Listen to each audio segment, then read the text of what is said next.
Assalamualaikum warahmatullahi wabarakatuh. Perkenalkan saya Selena Rizky dari Sistem Kompilasi IK3.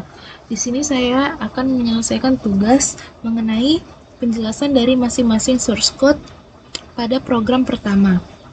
Yang pertama adalah kelas finite state automaton. Ketika objek FSA dibuat, dua atribut disiapkan. Yang pertama adalah self transition dan self final state. Self transition adalah sebuah dictionary kosong yang akan menyimpan transisi dari satu state ke state lainnya. Lalu, self final state adalah sebuah set yang menyimpan state akhir atau final state dari automaton. Yang kedua adalah metode add transition. Fungsi add transition digunakan untuk menambahkan transisi ke automaton. Parameter state yang state awalnya misalnya 0, 1, 2, dan seterusnya. Lalu parameter simbolnya misalnya N, D, dan Q. Parameter next state-nya adalah state tujuan, kemana automaton akan berpindah setelah menerima simbol input. Yang ketiga adalah add final state.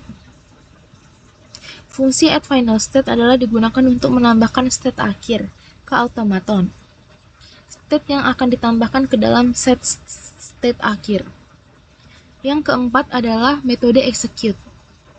Fungsi execute digunakan untuk menjalankan automaton dengan input string yang diberikan.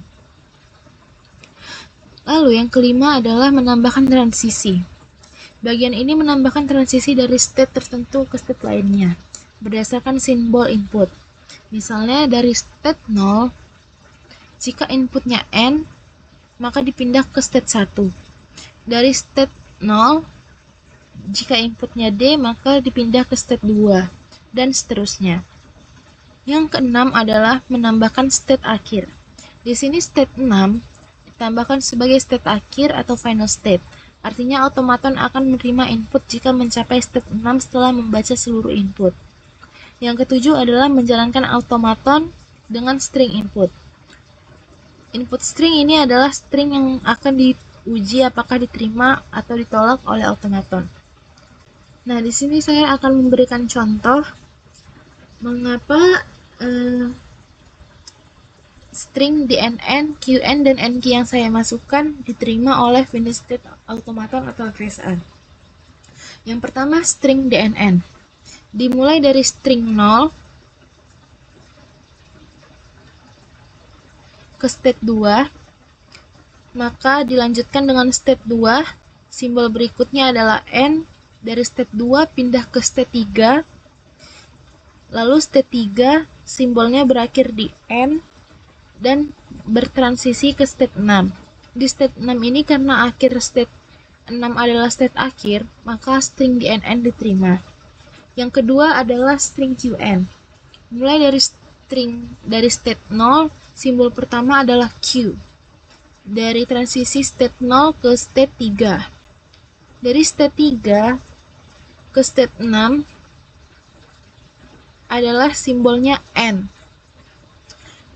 Maka saat sampai di state akhir atau 6, string QN diterima.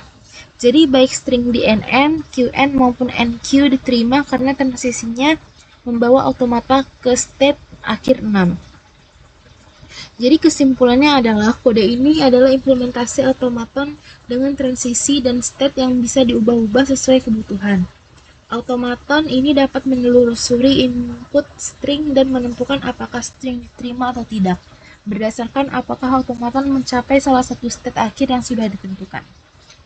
Mungkin itu saja yang bisa dapat saya jelaskan dalam penjelasan kali ini. Lebih kurang mohon maaf, saya Selena Rizky. Wassalamualaikum warahmatullahi wabarakatuh.